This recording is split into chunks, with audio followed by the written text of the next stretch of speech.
Assalamualaikum warahmatullahi taala wabarakatuh. Selamat pagi, selamat sejahtera.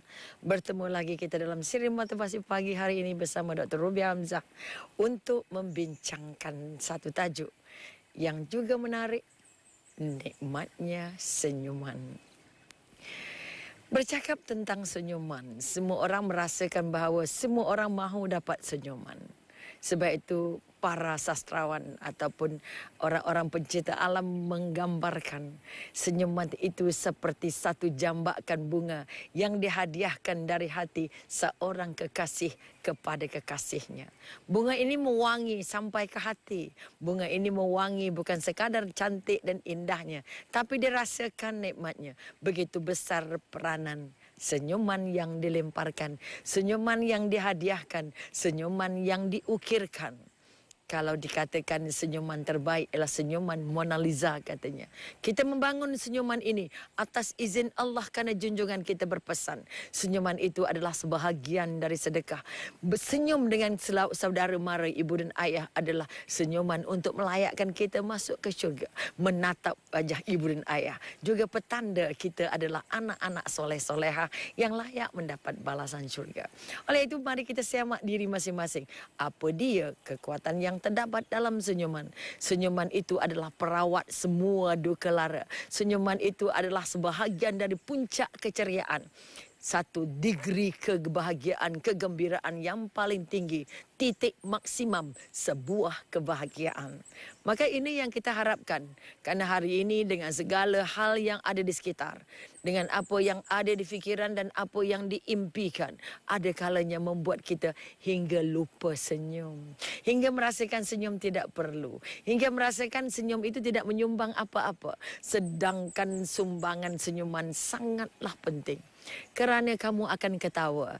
Senyuman itu adalah bunga pertama untuk melayakkan kita ketawa. Maka ketawalah. Kerana ketawa itu sebahagian dari hadiah yang dihadiahkan oleh Allah kepada ahli-ahli syurga. Namun begitu dipesankan pesanan oleh junjungan besar Nabi Muhammad SAW. Jangan kamu terlalu banyak ketawa. Bukan jangan ketawa, tapi jangan terlalu banyak ketawa. Karena banyak sekali ketawa. Banyak boleh jadi jaraknya terlalu panjang ketawanya. Karena itu orang ahli psikologi mengatakan senyuman dan ketawa yang paling afdal, yang paling baik adalah dalam masa 3 saat. Maka tersenyumlah kamu 3 saat. Ketawalah kamu 3 saat. Bermakna ketawa itu tidak dianggap berlebihan. Kerana dipesankan oleh Rasulullah bahawa ketawa yang berlebihan itu akan mampu mematikan hati. Apalagi kita ketawa itu kerana mengejek. Apalagi kerana kita ketawa itu mengetawakan kesulitan-kesulitan orang lain. Mengetawakan kesalahan-kesalahan orang lain. Sebab itu sekali lagi kita nak bangun kekuatan bahawa kamu ada masanya boleh ketawa. Tetapi hati-hati bila kamu mampu mengetawakan orang, satu hari orang akan mengetawakan kita. Oleh itu sekali lagi, ketawa merupakan hadiah dari Allah. Ketawa merupakan satu tanda seseorang itu sehat.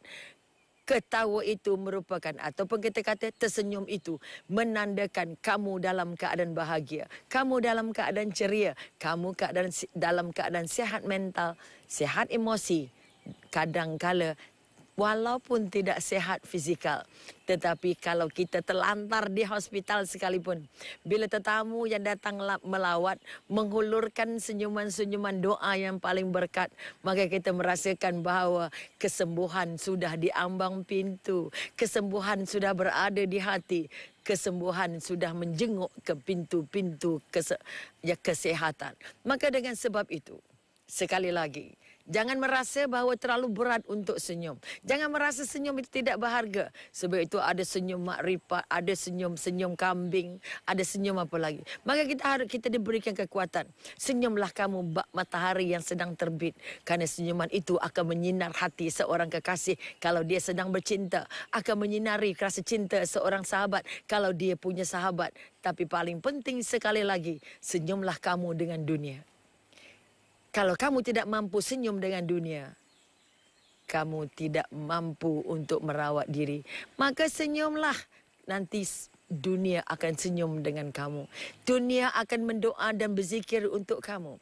Maka dengan sebab itu, merasakanlah nikmat senyum itu.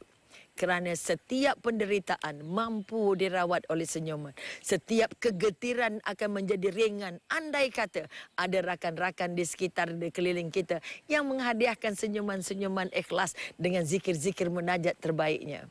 Maka dengan sebab itu sekali lagi, semak diri kita. Senyum ini membantu kamu jadi sihat. Senyum ini menandakan kamu sedang merasa nikmatnya hidup.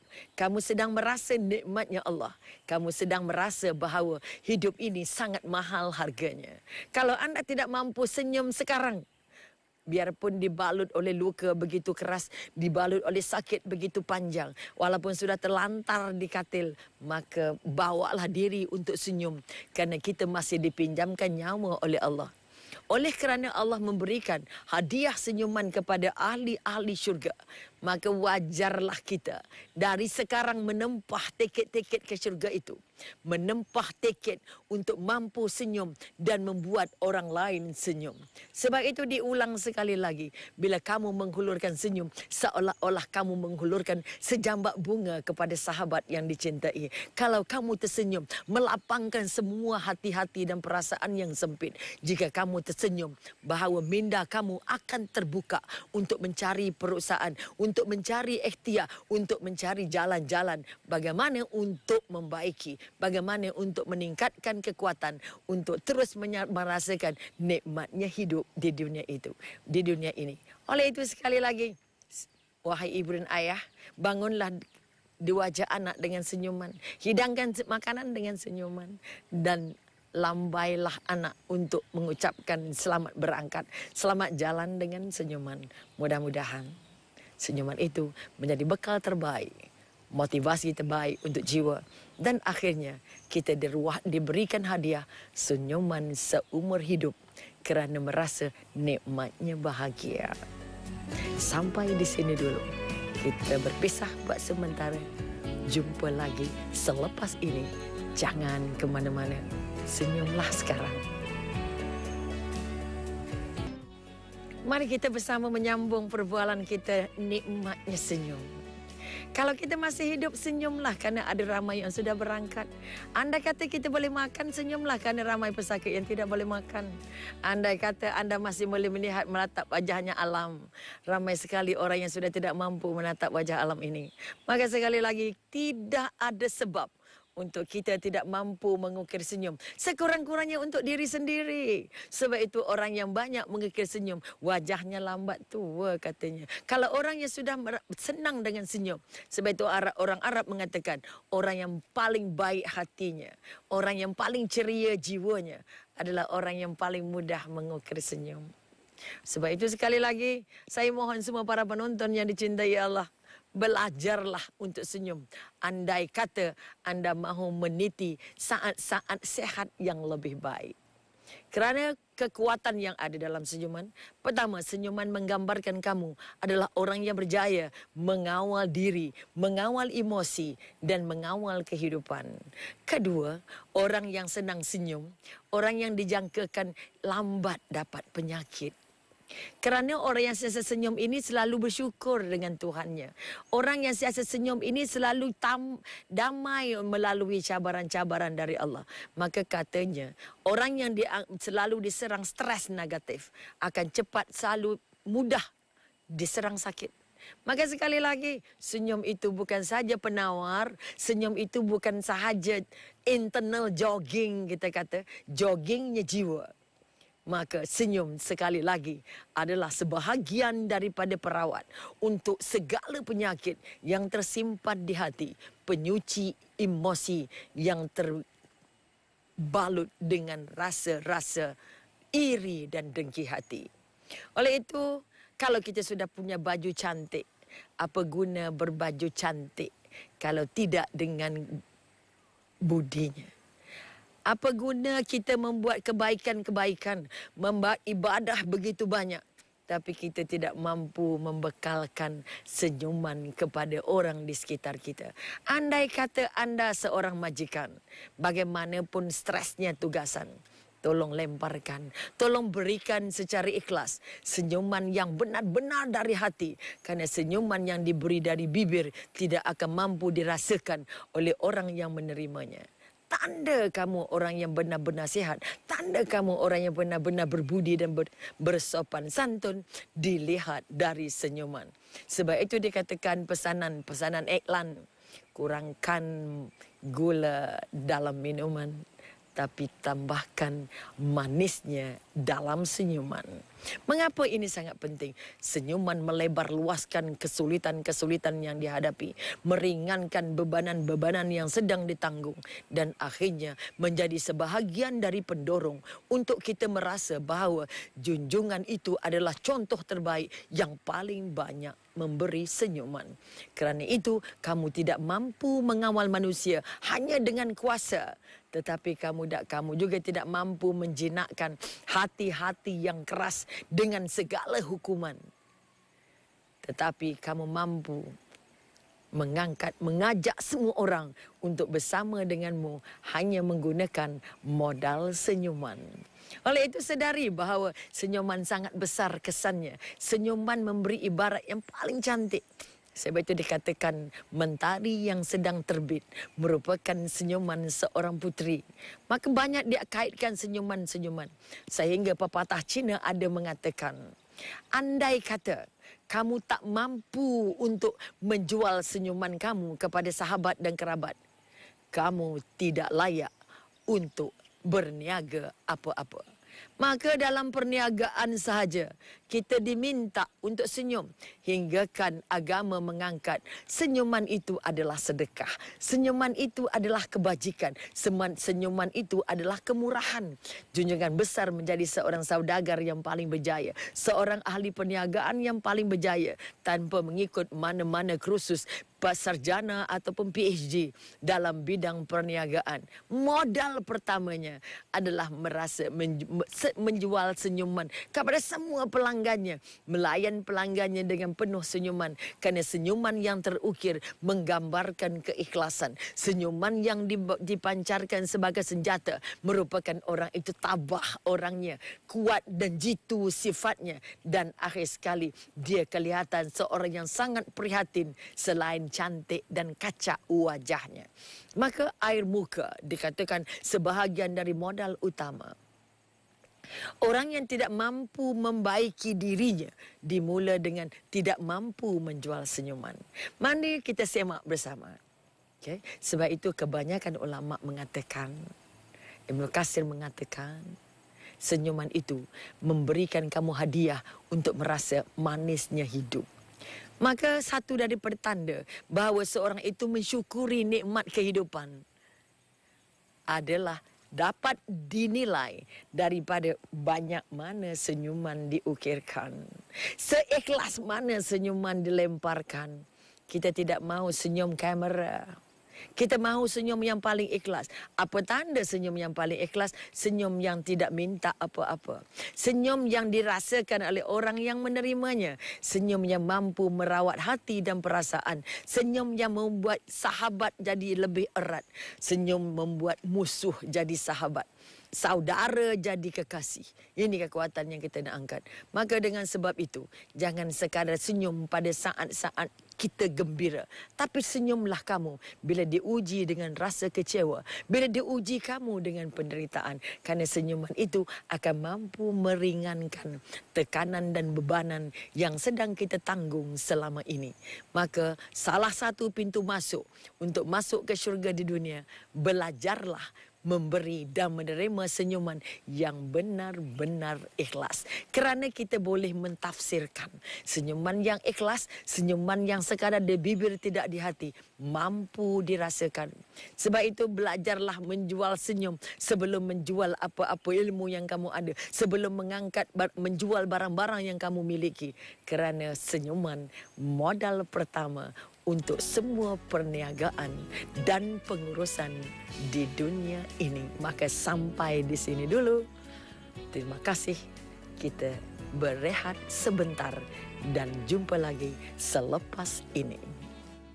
Bertemu lagi kita dalam Siri motivasi pagi yang membawa tajuk Nikmatnya Senyuman.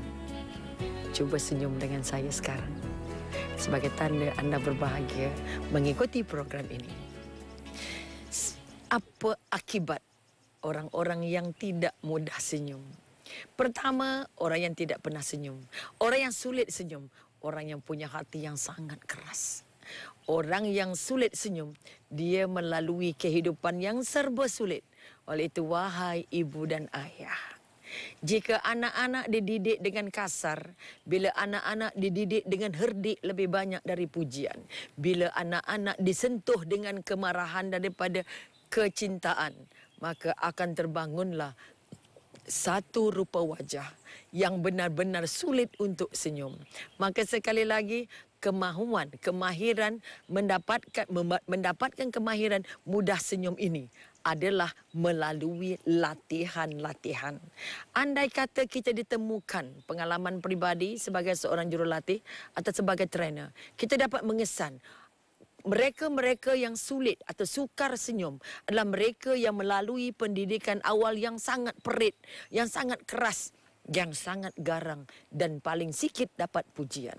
Oleh itu, wahai ibu dan ayah, sahabat dan kerabat yang dipilih Allah masih sempat tersenyum, maka jangan tersenyum bermusim. Jangan tersenyum kerana hal-hal yang melukakan. Jangan tersenyum kerana mahu mengejek orang seperti senyumnya orang-orang kafir ketika Al-Quran diturunkan.